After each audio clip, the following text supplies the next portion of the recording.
You're listening to the Australian Hunting and Beyond podcast with Matt, where we talk about hunting, shooting, fishing, camping, and everything else that the great outdoors has to offer. Let's get into it.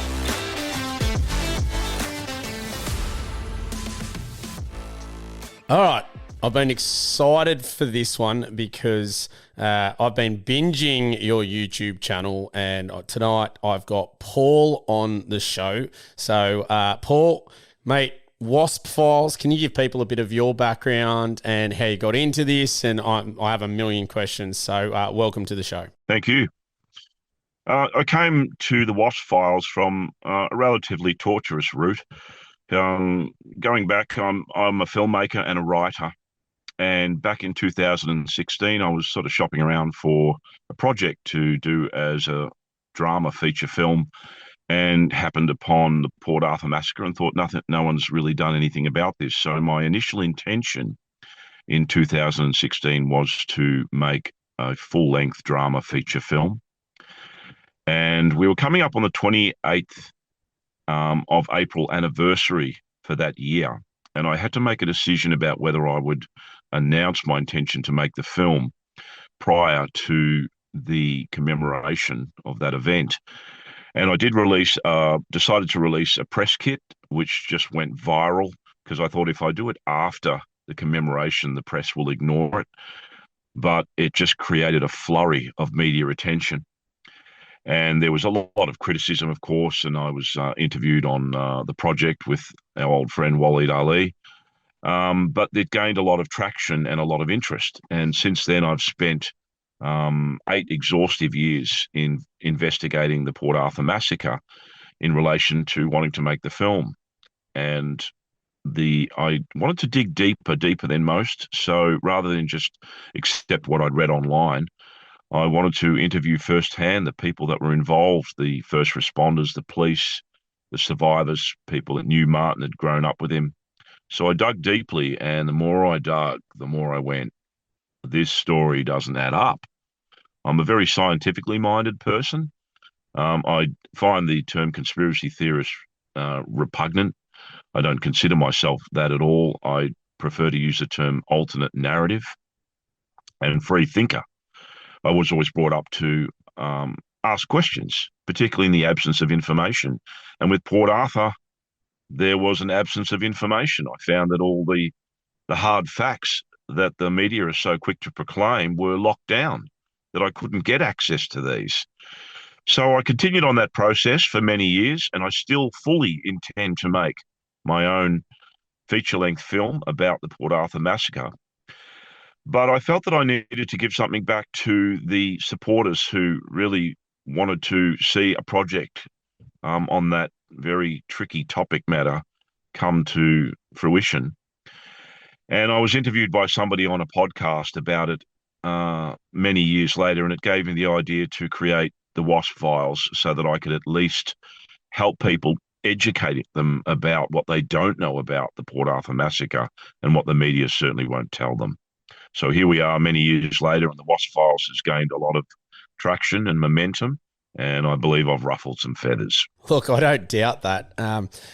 It's very interesting to sit back. I think the timing's perfect because we are seeing, with the rise of social media, we're seeing that a lot of things are coming out where it was hidden from the public, that the narrative is being changed. And, you know, that term you mentioned before, conspiracy theorists, gets thrown around, and it's quite funny because if you look back at the whole COVID situation, conspiracy theorist was thrown out, and now pretty much everything that they labeled as a conspiracy theory has been proven that it's actually correct. But the narrative and the mainstream media were really pushing that particular narrative, which is very fascinating.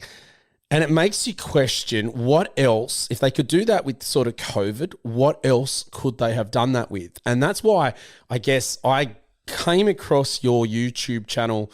It just popped up in my feed, and I thought, oh, Port Arthur. I was young. I don't remember exactly what happened. I have heard that there was all these little discrepancies in what we were told. And so I thought, oh, I'll have a watch. And after the first couple of episodes, that's when I reached out to you and said, I want to have a chat because this is fantastic stuff because you've spent a lot of time and effort. Props to you on the quality of it and coming forward. And I haven't got through all of it yet, I'll be completely honest. But the ones that I have watched, and I've watched probably a good 15 or so, man, it just makes me question everything about the whole situation.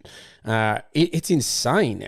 What has been some of the things, I guess, on this journey? Because actually, can we go back before this? When you started looking into this, did you have any idea how deep and sort of intertwined some of this stuff was going to be? No, not at all. When I commenced my project, which was to make a film about Port Arthur, I pretty much knew what the mainstream narrative had projected to the world, which was that Martin Bryant had gone down to Port Arthur and shot up the tourist site and killed 35 men, women, and children and injured 28 others. And so I just wanted to do a biopic.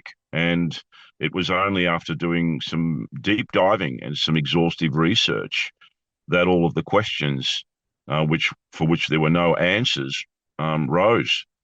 And I was perplexed, firstly, and then quite astounded at the multitude of these. It wasn't just, a few oddities or anomalies. There was a plethora of discrepancies and even factually based witness statements that, in essence, stood in contradiction to the mainstream narrative.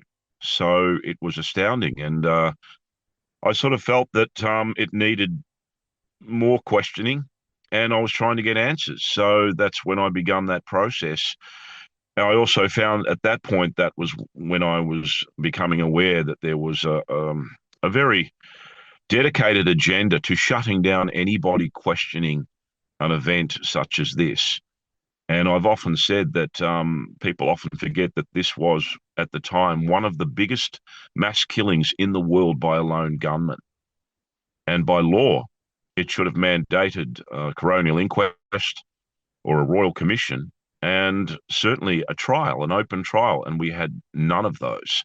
And that I found astounding and outrageous, that something of this magnitude, which you would think would be black and white, and that the answers would be there for all to see, and that there would be no question about the perpetrator's guilt, 100% beyond reasonable doubt in a court of law. And that was not the case. And that's why all these years later, as much as the media and the authorities want Port Arthur to go to ground and state arrest and be swept under a rug, it won't be, because there are far too many abandonment. There's far too much abandonment of the answers, and in my opinion, the truth. And the term conspiracy theory, we know that's a mechanism, or it's more ugly brother, which is tinfoil hat wearer. People are very quick to trot out that sort of catchphrase. Now, that was a mechanism that has been employed since the 1900s, but was particularly brought to the fore by the CIA in the 1960s, specifically to discredit anybody talking about the JFK assassination and questioning the Warren report. And now, as we know, 60 odd years later, new information is coming out which pretty much determines the conspiracy theorists got it right, that it was a government operation, an assassination of a president. So, yeah, conspiracy theorist, as far as I'm concerned, anyone that labels me with that, well, they can stick that where the sun don't shine. We are here to ask questions. We are here to hold our authorities to account. And we certainly should not be demonized for searching for the truth. Oh, look, I completely agree. And I think that it makes sense to question a lot of things. And watching some of the episodes, some of the things that make me question are, I think the biggest ones are the witness accounts. And I know, I believe it was Wendy, who's recently passed away. You interviewed her, and she said she walked into the cafe and walked past someone who she said was not Martin Bryant. And she also spoke about another person who got shot in the neck. I can't remember his name off the top of my head. And as the gunman was walking around and he pretended to be dead, said that it was not Martin Bryant. That is very interesting that you have accounts from people who were there and they really didn't make the light of day up until your work here. The gentleman you're referring to who was shot is a good friend of mine now. His name is Graham Collier. We catch up quite regularly. He's a remarkable, very observant, switched-on fellow. His loss was profound, as are some of the other people that I've befriended over the journey through the WASP Files, one of them being Stephen Howard, who lost his wife in the cafe, and yes, Wendy, who was a remarkable, tough, courageous, truthful woman who I interviewed. But Graham had tendered witness statements that he had watched the shooter enter the cafe because he was struck by his, what he termed a military bearing, though he had this kind of long blonde hair. He also said that he had noticed that there were two other individuals behind the blonde-haired male, and his impression was that they had come together. And he watched this person walk in and do a traverse of the cafe, and they separated from the other two gentlemen, came back in and were shooting. Graham courageously turned to try and save his loved ones, pushed them out of harm's way, turned back and took a bullet through the throat.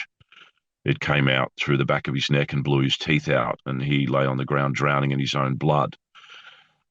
His witness statement tended that the person who shot him was not Martin Bryant, but I had in-depth discussions with Graham, and he confirmed to me that the person who pulled the trigger was not Martin Bryant. I said, "Are you sure?"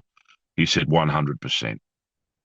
He described the shooter with a different complexion, a pockmarked, acne-scarred face, and what he, quote, said were workers' hands. So he is an incredible man, and he's never been called to give testimony in a court of law, as were any of the witnesses, because they shut down an open trial, nor has he been interviewed on shows such as the ABC's I Was Actually There. It was a hard-hitting documentary where they interviewed witnesses, but they cherry-picked them. So they ignored people like Wendy and Graham Skur, Jim Laycock, who knew Martin Bryant, and stated on the day that he believed the person was not Martin Bryant. So many of those people have never had their say, and I've given them their voice decades later on the WASP Files. And to me, it's an outrage that these people suffered the loss that they did, and they haven't had their say. They've never been given the chance to tell their story, and that's partly what I'm about, is I want to give people an opportunity to speak.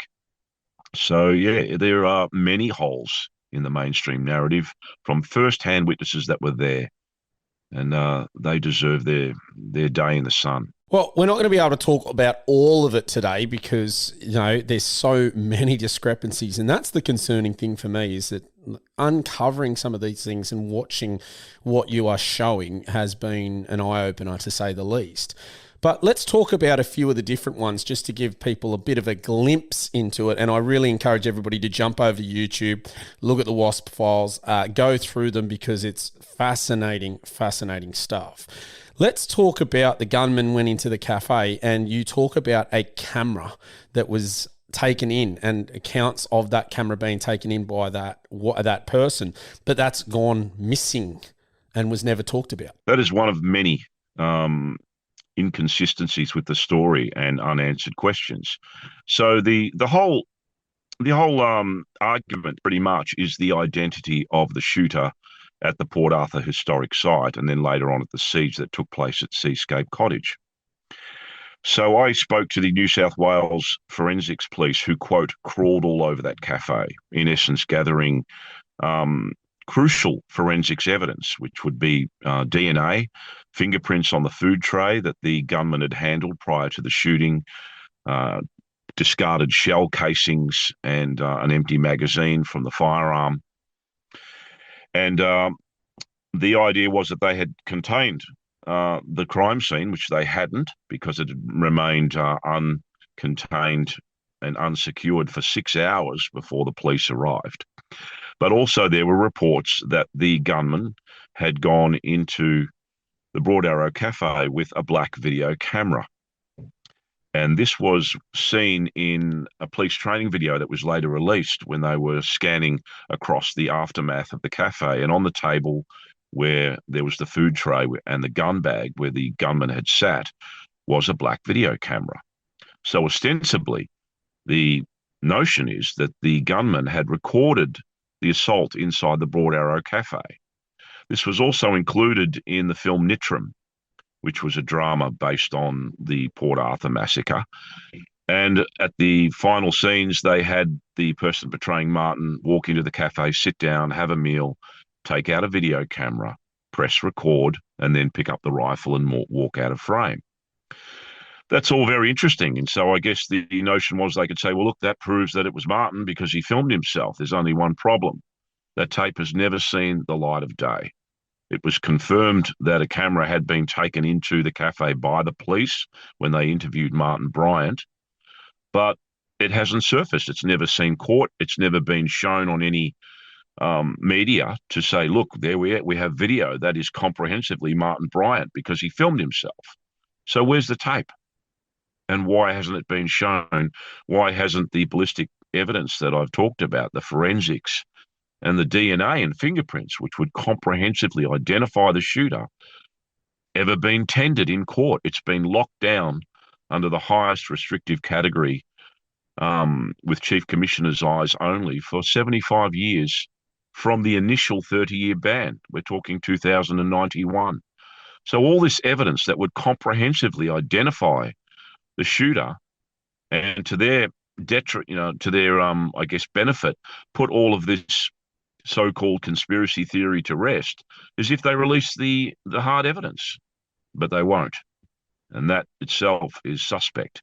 I personally think that speaks volumes, that 2091 is when it will be available. We liken things to, I look at what happened with COVID and Pfizer vaccines, and they've been shut down for another 75 years so that people can't see all the background information, which again is concerning. All these things are really, I guess it's the perfect time for a channel like yourself to get this out there, because I think more and more people are questioning mainstream narratives and going, I think not everything that we are getting shown as a public are accurate. And for me, there's so many discrepancies here, but let's talk about them. I don't know if you've done a video on this one yet because I haven't seen it, but it was something that was always raised with me was there was a morgue bus or a bus for bodies that just happened to be purchased and it was sold very quickly after. It happened to be in the local area to Port Arthur. There was just some really weird coincidences that were occurring with that. Can you elaborate on that? Yeah, the infamous morgue truck is fairly well known amongst anyone that's questioned the Port Arthur massacre. It stands with a multitude of what we can term coincidences, which very fortuitously were in place prior to the Port Arthur massacre to enable, in essence, an authoritative response to the tragedy, to be able to control it. So one of these was the infamous morgue truck. Tasmania at the time in 1996 had very few deaths, certainly not of the scale of Victoria or New South Wales. And so there was some incredulity when the state government had ordered the commission and construction of a 22-person refrigerated morgue truck to be able to transport victims from emergencies in a refrigerated state to the local coroners. So this was constructed and basically used to great benefit immediately when Port Arthur had erupted on the scene. And it was the only truck of its time in Australia. New South Wales didn't have one, Victoria didn't have one, and so it was used. And then you would think, yes, okay, given the notion that Tasmania is its own kind of island, that a truck of that construction would be very valuable to maintain. But then it wasn't kept. It was sold by an ex Special Operations Group police officer by the name of Chris Wright, who advertised it for sale as the truck that was used at the Port Arthur massacre. and could be used in a movie recreation. So it was disposed of. I understand the truck was built by Ray Charlton, who was one of the local drivers for the funeral services down at Tasmania. But it was certainly there and put to good use on the day, along with a million other very fortuitous, coincidental, if you like, pre-organized situations which came into play when Port Arthur occurred. Again, the word coincidence, it's just happens to be aligning, the stars aligning, and you do have to wonder, how did some of these things take place? What are some other ones that really have caught your eye over the investigation and creation of the WASP files? Okay, some of the other ones, just to list them, were that the Hobart Hospital had just implemented a Code Brown. Code Brown was a protocol whereby a hospital could implement emergency protocols in the event of a mass trauma event that had literally just been put in place prior to Port Arthur. The other one was that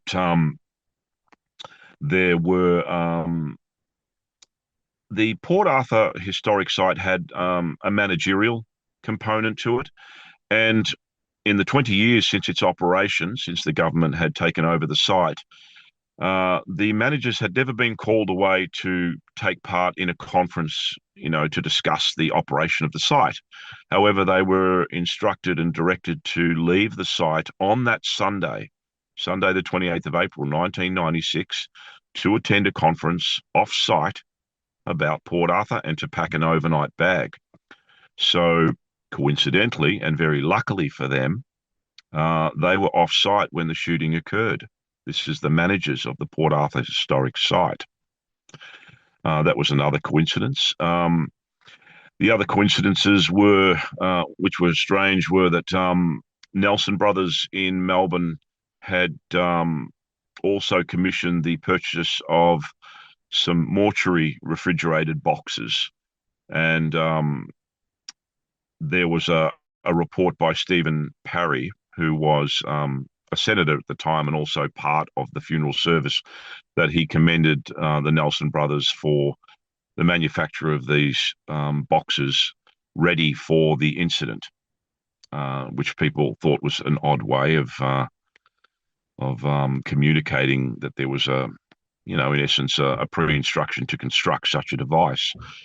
There is, of course, the famous quote by the New South Wales Premier Barry Unsworth, who was venting some frustrations at the inability for the states to come on board in unison with uniform gun laws in Australia.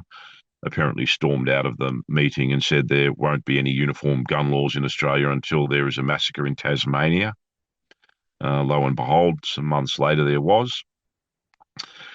There was also conveniently a conference that was held in Hobart that had a number of trauma surgeons from all over Australia, and they were there attending a conference specifically on dealing with mass trauma and violent injuries caused by gunshot and so on. So there was quite a large number of trauma surgeons very handily on hand to be able to, in essence, treat any of the victims that came in from the shooting. There was also another conference in Hobart where there was 700 international journalists that had flown in from all over the world to have a big conference in Hobart. So when Port Arthur broke, there was no shortage of journalists available to attend the site. I could go on. There's just a multitude of very strange and very, very lucky coincidences that would have helped the management of such a major trauma. There were 200 emergency army blankets that somebody had delivered to the Port Arthur historic site, and they were kept there. There was no real determination as to who had ordered those and for what purpose. But then, of course, the blankets came to the fore to cover up some of the victims from the shooting. So the list goes on and on. There are many, many coincidences with Port Arthur, and a lot of people like to say with Port Arthur, there are no coincidences. The probability of all those things you mentioned happening at the same time, wow. Like you just sort of sit there and go, the chances of all this occurring in this small period of history is very, very unique that that can occur. It's unbelievable to think of all this. I want to just get your thoughts on Martin Bryant a little bit because obviously the biggest sort of part of this is Martin Bryant as well, and there is so much discrepancy in him as a person and his abilities. I know that from my understanding that people have said that the way it was conducted was the shooter knew what they were doing, but that sort of contradicts Martin's own abilities, and I believe he was quite low IQ level and things like that. Martin is a mystery, even all these decades later. There are many, of course, that will proclaim quite clearly, in essence, that he is the poster boy for unintelligent, sadistic evil. His character is quite complex. I've once again dug very deeply and certainly spoken to a lot of inmates that have spent time with him in Risdon since his incarceration 29 years ago. I've got all of the psych reports as well. They're quite nebulous. You would think that there would be a clear determination on his mental capacity, but they seem to be contradictory in many ways. He is generally regarded to have an IQ of 66, which makes him equivalent to an 11-year-old child. And he certainly had mental issues or mental challenges, shall we say. He was antisocial in some ways, um, prone to antisocial behaviour, and had a lot of issues being ostracised, being bullied, being taunted, and so on. There are also some indications that he, although he owned firearms, that he was not proficient at all with firearms. There was an incident where a blonde-haired male, purportedly Martin Bryant, had entered a gun store and had a license, one of the new plastic laminated licenses, firearms licenses endorsed for both fully and semi-automatic weapons, fully being machine guns, under the name Martin Ryan. This person had brought in an AR-10 semi-automatic rifle, which is like a higher caliber version, very much of the AR-15. They had no operational familiarity with that firearm, brought it in wrapped in a towel, handed it to the gun dealer, said, "There's something wrong with this. I can't get it to work." And Terry Hills, who was the gun dealer at the time, was distressed to see that the magazine was fully loaded and that the rifle also had a round in the breech. It was locked and loaded. So this person didn't understand basic safety with a firearm by bringing a fully loaded and locked rifle into a gun store. So Terry had took the gun and said, "Look, I'll have to look at this sometime after Easter," and it was never returned. And so it was never used at Port Arthur, but Martin, by his own claims, that he didn't shoot much. He owned a Daewoo semi-automatic shotgun, which he apparently said he was sort of didn't fire because he was afraid of the noise and the recoil from the gun. This flies in direct contradiction with all of the witness reports about the shooter, who seemed to be a very proficient and very controlled, very, very well trained person who undertook the shooting that took place at the cafe. There's a lot of critics that say, look, it's easy to pull a trigger and they're all at close range. It's not as easy as that. Anyone who knows anything about firearms knows that it's even at close range, it's very difficult to be able to hit accurately. This person was shooting from the hip, and they were shooting from their right hand. Martin was known to be left-handed. So in a very short amount of time, the shooter who went into the Broad Arrow Cafe managed to kill 20 people in a matter of minutes, shooting from the hip. And a lot of these, the majority were headshots. So it is, and then from there was further shooting. The scale and magnitude of the shooting alone suggested somebody that could think on their feet, that had strong improvisational capacity, that was able to decoy the only two police away on a wild goose chase on fake drugs that were found on the other side of the island, to get them out of the picture before the shooting, commandeering vehicles, being able to avoid apprehension and people trying to wrestle the firearm away or distract the shooter. This was a person who was very calm, controlled, and there's also a psychological and physiological aspect with, particularly in a combat situation or a conflict situation with firearms. There's adrenaline, the emotion, the unpredictability, the panic of victims. And this flies in the face of Martin Bryant, who seemed to be not a very well-grounded individual, if you like, and certainly had a lot of disadvantages, both physically with eye-hand coordination and psychologically. There's a discrepancy, and you only have to go through all the evidence and read a lot of the witness statements to suggest that it's like there are two different people here. Yeah, it's really fascinating to hear all this and sort of go on the journey of uncovering some of these things that you've found and how they're portrayed in your shows. And it's one that I didn't know a heap about it, I'll be honest. I knew that it occurred. I knew that there was some sort of discrepancies in bits and pieces, but watching what you have created and putting out there has opened my eyes up to what has actually occurred with the whole thing. And it's more detailed than I probably ever would have delved into just being a person that went, oh, yep, that occurred. Gun laws happened because of that. What has been the biggest shock to you, I guess, in reporting some of this and uncovering and investigating this?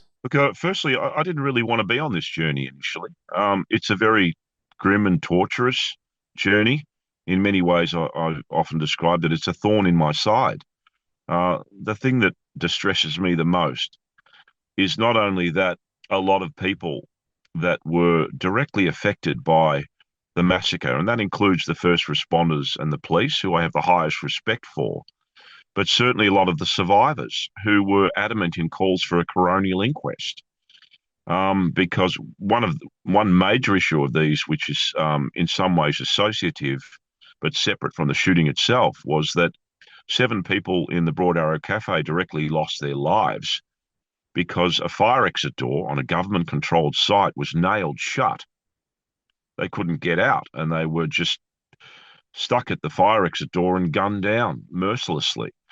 And survivors like Wendy Skura and Stephen Howard, who were employees at the site, were sure that there would be a coronial inquest on that aspect alone to be able to determine the circumstances of not only why the shooting took place, but why a fundamental breach of work health safety laws occurred, where an emergency door was literally nailed shut.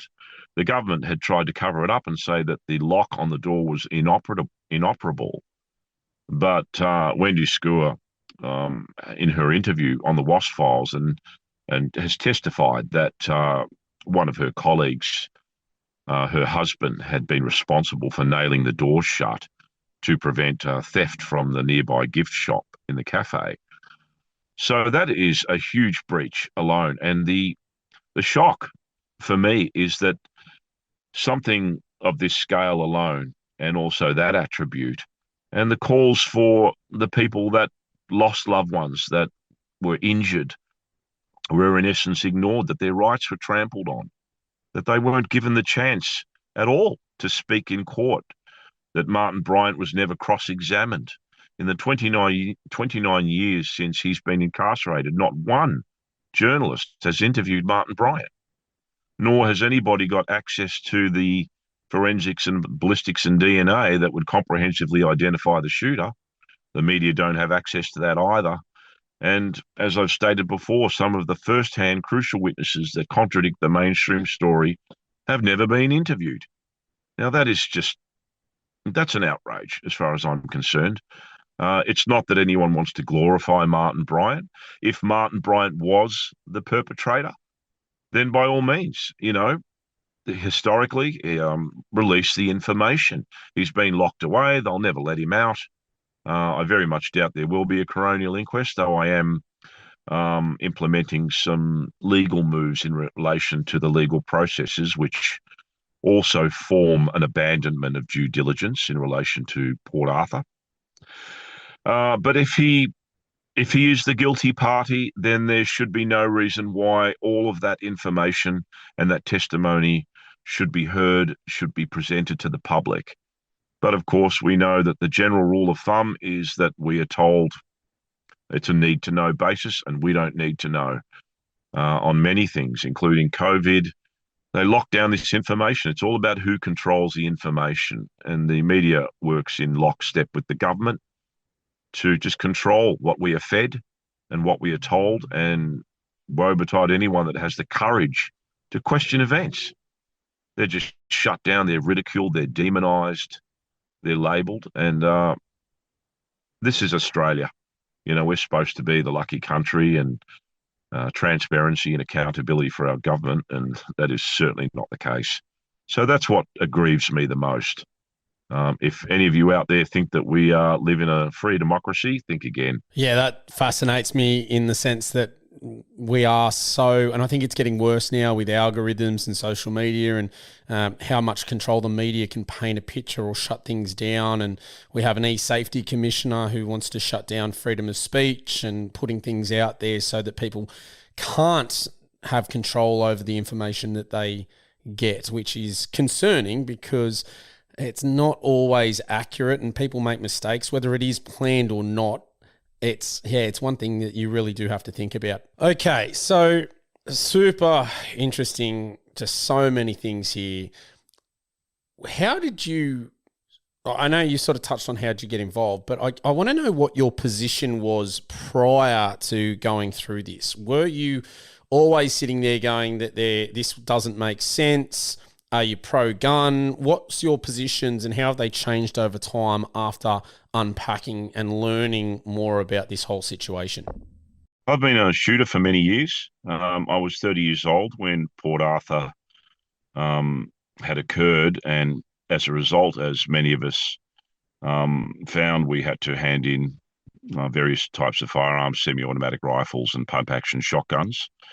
I was, of course, pretty upset at this. And I guess looking at the notion of gun control, which is what we're talking about in relation to Port Arthur, it's often lauded that our then Prime Minister at the time, John Howard, took this courageous approach in forcing the states to get uniform gun laws in place and removing high-powered semi-automatic rifles, pump-action shotguns, and even semi-automatic 22 rifles from the civilian population. Of course, once you put the statistics into perspective, you find that in many ways the reaction to Port Arthur was I believe, not justified. And as shocking as it may seem to people who aren't shooters, there are reasons for that. Prior to 1996, gun homicides were on the decline. They weren't increasing. And generally speaking, if you look at the situation of firearm ownership in Australia, we know that there are now more guns in Australia than there were before Port Arthur, despite the gun buyback that the government had implemented. And that we don't have these mass shootings and gun crime to the hysterical degree that the media often proclaim. In fact, we have a very low gun rate of gun homicides. So I guess when you look at the statistics a little more deeply, you find that, for instance, in 2023, the homicide rate in Australia was around 247. And of that, 27 were gun related. And of that, the majority were criminals using illegal guns against other criminals. The media proclaim that there are 4 million registered guns in Australia, and an indeterminate number, but it has been mentioned that there are also perhaps something almost under 1 million unregistered illegal guns in Australia. So you go, wow, that's 5 million guns out of a population of 28 million. So the question has to be asked, why aren't we being shot in droves? Australians don't resort to gun violence to solve their issues. We don't have a gun problem. What we have is a media hysteria problem. We certainly have a government agenda to restrict and control the civilian population, and part of that agenda is civilian disarmament. We know it's factually accessible that the United Nations, as part of Agenda 31, which is their charter, if you like, for the next generation, is to have total civilian disarmament by 2031. And you think, well, that's a pretty big agenda to try and implement. So how would they go about doing that? So I guess I've always believed that, look, I common sense. I don't have a problem with um, putting in safety mechanisms and security mechanisms with firearms. By all means, lock them away in safes, keep them away from children, make sure you're licensed, that you're a fit, proper person. All of those common sense applications are fine. But banning firearms, with this hysterical cry to prevent the kind of climate that they often demonize the United States about, is an overreaction, a knee-jerk reaction, and it's a political bias. Um, I just think that Australians are different people, but also in America, once you look into the stats there, you'll find that 80% of gun homicide in America is due to African American gang violence. And that's the majority. Yes, they have their school shootings and mass shootings. And if we literally look a little deeper than just the aspect of the gun itself, and I've dug into a lot of these school shootings and mass shootings around the world, going back to Charles Whitten, the Texas Tower sniper who killed people from a tower in the 1960s, looking for the common denominator as to why these people, why innocent people, why somebody who's an 18-year-old kid would pick up a rifle and turn it on their peers or their schoolmates. And I believe I found the common denominators to that.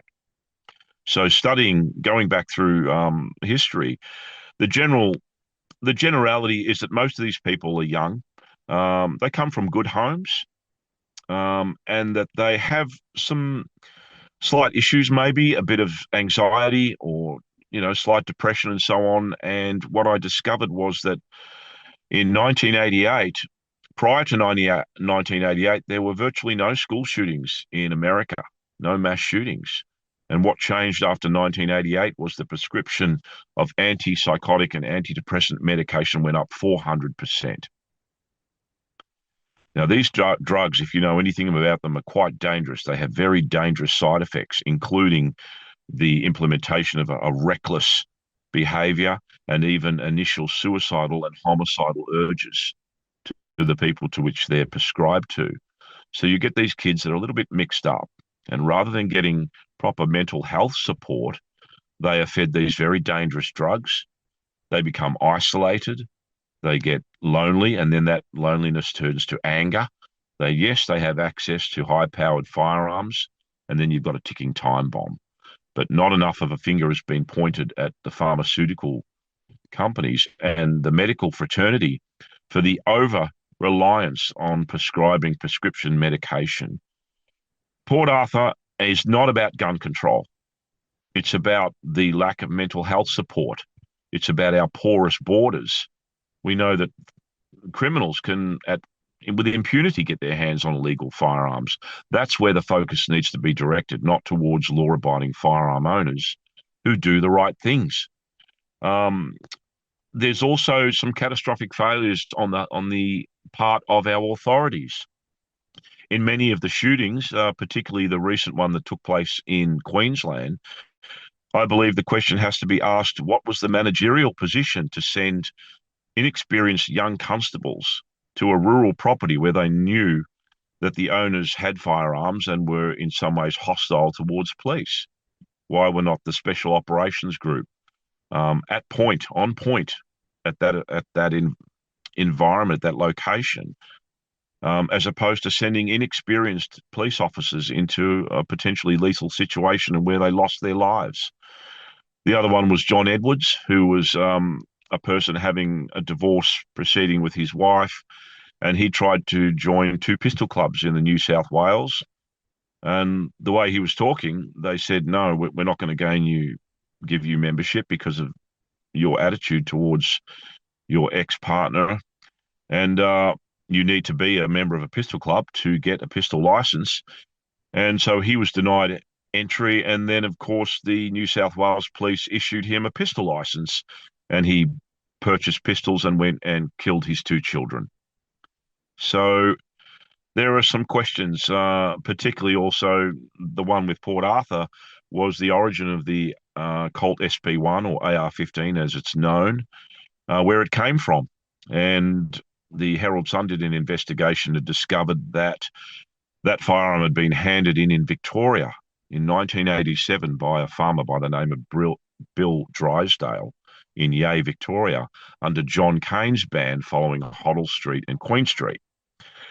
He was told that the firearm would be destroyed, but it wasn't. It was kept along with 17 other firearms that were confiscated or handed in by the Victorian Special Operations Group Police and used as their own firearms.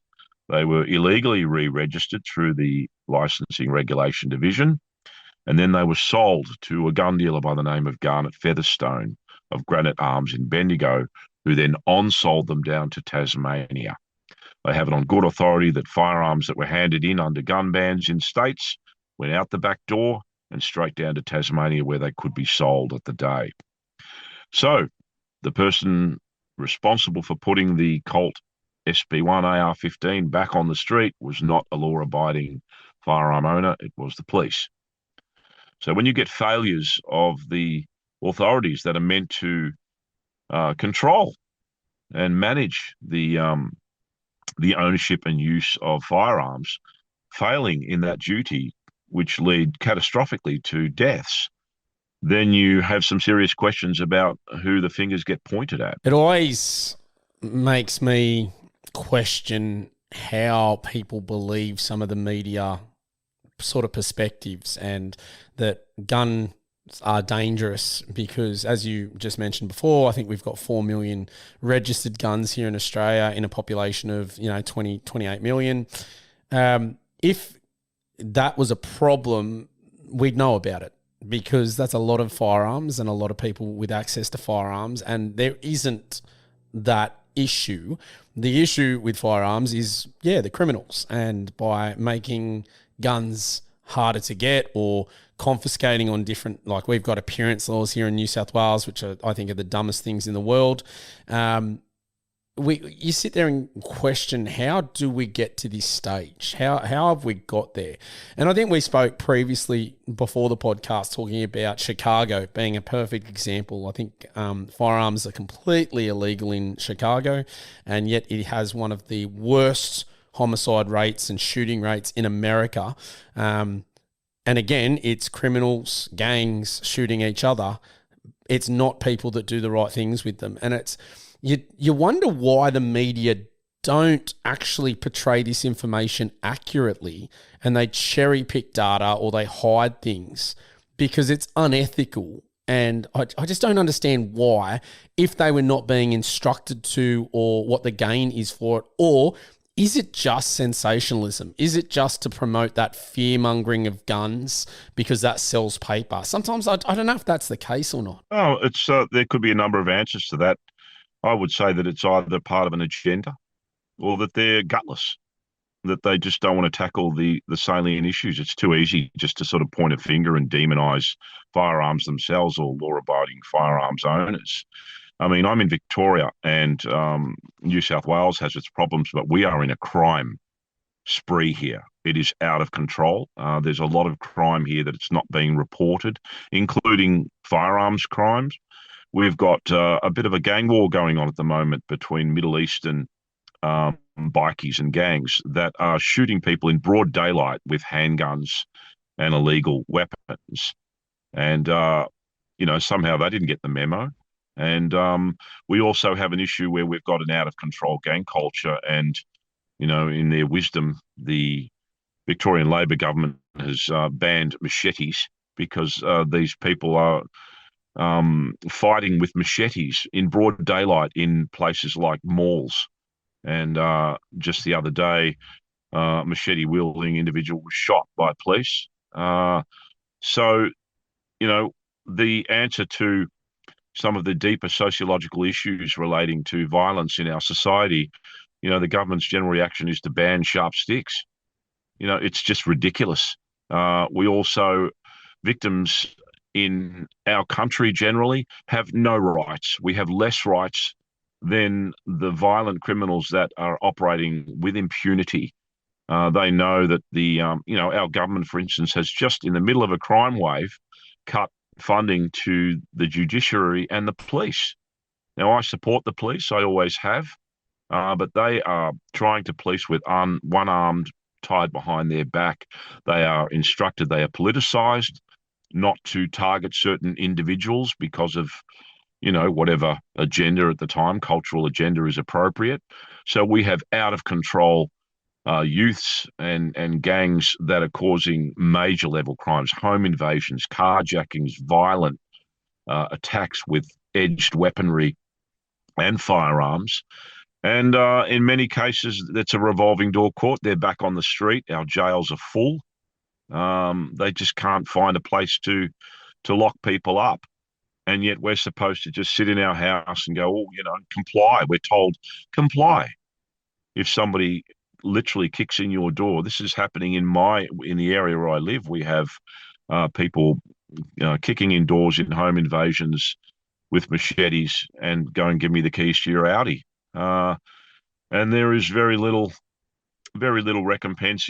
Of course, if you dare to try and defend yourself, particularly with a firearm, you will find yourself charged. And this is just, a disgusting situation. The two parties, we had a rash of young women that were murdered on our streets in Melbourne.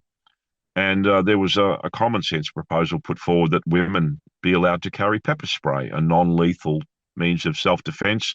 That was voted down by our so-called progressive proponents of government, the Greens and Labor. They wouldn't even allow women to carry pepper spray. We do have the right under law under 462A, a right of reasonable use of force in self-defense, but no viable means to do so. So we need a wake-up call. This needs to change. That doesn't mean that we need to be able to have firearms to protect ourselves in a castle law, but we need more rights for the victims. We need more focus on, in essence, stopping criminals. And also they need to be policed ruthlessly. And our media and government need to get on on a reality treadmill and understand what the real problem is instead of just taking the easy way out and demonizing shooters and firearms. I completely agree with everything you just said there. I've got quite a few mates that are police officers, and I actually feel really sorry for them, is that especially the grunts on the ground, because they're not the ones making these decisions and policies and things like that. And I know so many of them disagree with a lot of the rules that they've got to enforce. And they get frustrated in catching bad guys, which is their job. And I think they do a pretty good job of it. But then they're back on the streets because the court system throws them out, or the mental health, we're going to let them go. There's so many options to it, which makes it very concerning. With all this that you've done, have you been concerned about retribution or blowback from authority because you're bringing up something that they don't really want out there in the current day and age? Over the many years, I've certainly copped a lot of criticism, but I've also received death threats, multiple death threats. I've been unofficially warned off by ex-police and ADF members to leave it alone. Of course, it's all hearsay, but I'm very aware that there are eyes upon me in relation to Port Arthur, I have ruffled feathers. It was interesting to me that very recently, because the WASP Files has gained significant traction and momentum in a very short amount of time. I've only been running for about 6 months, and we're getting close to 2 million views and a lot of subscribers. Suddenly there was this big flurry in the media, and they just came out very quickly with some very vitriolic, demonizing posts about Martin Bryant being obese in prison, that he needs 3 mattresses to sleep on, and that new information, shocking information about his motivation had come to light, which was not that at all. It was old information, and it was spurious, unsubstantiated information. So, but it landed uh, at a very interesting time, because the episodes I'd released on the WASP Files at that exact time was a criticism of the way the media had handled the Port Arthur massacre. Um, in some cases, I could go into detail, but the episodes document the unlawful practice where they stole a photograph from inside of his house, and it was printed the next day on the main headline papers all over the world. Oh, this is the man and the face of a killer. Martin Bryant hadn't even been charged. I mean, that is illegal, and they were slapped across the wrist by the courts at the time. But that's not enough. Any chance of an unbiased and objective trial was prejudiced by the media taking it upon themselves to determine Martin Bryant's guilt before he'd even been charged. And then there was other incidences where they got his photograph and doctored it, raising the eyebrows and colouring his eyes to make him look crazed and wild. And this was brought up on Media Watch, where they discovered that the Australian newspaper had some glitch in the printing, which suddenly made Martin Bryant look like a madman.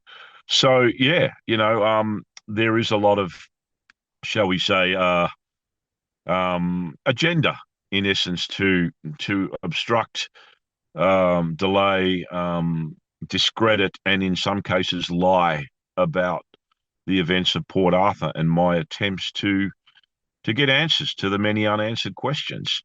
And you do have to ask why. That's only making me more suspicious. Why become so pointed in regards to shutting down any kind of questioning of Port Arthur? If it's as black and white as everybody makes out, then there shouldn't be any argument. But there is. There's plenty of argument and plenty of debate and plenty of controversy. And until they come clean, it will continue on, and I'll certainly be a party to that. What now drives you to that? And the other thing I want to know is, you must get a heap of dead ends and brick walls with all this investigation. It must be a really difficult, time-consuming process. It is, and it's very important for me to state that I'm not about money. Money's not my god. I've got many creative projects on the go, and I do all of these on the smell of an oily rag. I'm not interested in being a social influencer or popularity. I could give a shit about that. I don't care about that. For me, creatively, it's about the work. But as I said, I found myself on this journey, and I have to see it through. I don't quite know where it will end up. I would like to make a film that would, in essence, be an antidote to Nitram. Nitram was a great drama, and coincidentally, I had pitched my concept to Justin Kurzel, the director of Nitram, and to Stan, who made that film. And at the time, they said, no, we're not interested. And then they went and made Nitram, which, in my opinion, was cinema's way of brushing Port Arthur under the carpet. It was, very heavy drama, but I felt it was a bit underwhelming and totally inaccurate. The film was very inaccurate, pretty much just portrayed Martin for being this sadistic, crazed, nasty loner. They ignored the fact, for instance, that he was in love with a young woman that he was with 3 months before Port Arthur, called Petra Wilmot. She wasn't in the film. So, as to where it goes, I'm just going to continue on with this. My job is to educate all and sundry as to what they don't know about Port Arthur. And I will be creating one of the most comprehensive resource libraries on the topic that you can imagine. There is plenty of information out there that I've put up, but not all of it. There is a lot of stuff I've got that's never seen the light of day, and all of that's going to be freely available. I've just got to organise it, find the time to do it. But I do this on the smell of an oily rag. I've just implemented a buy me a coffee forum at the request of one of the partners of Graham Collier. or Graham Collier's partner, who suggested, look, you're doing this on your own coin. Ask people to help you. And that's been very heartening. But as a result of that, the profits go directly towards my friends who support the WASP Files and who are survivors from Port Arthur. So I do care, and I am about integrity, and I don't care about all the other stuff. It's just a journey I found myself on, and I'll just keep going, and I'm here for everyone else. I've also said too, I'm open to anyone. Anyone wants to debate with me, civilly reasoned, and have at me for any viewpoints I put forward. You're welcome.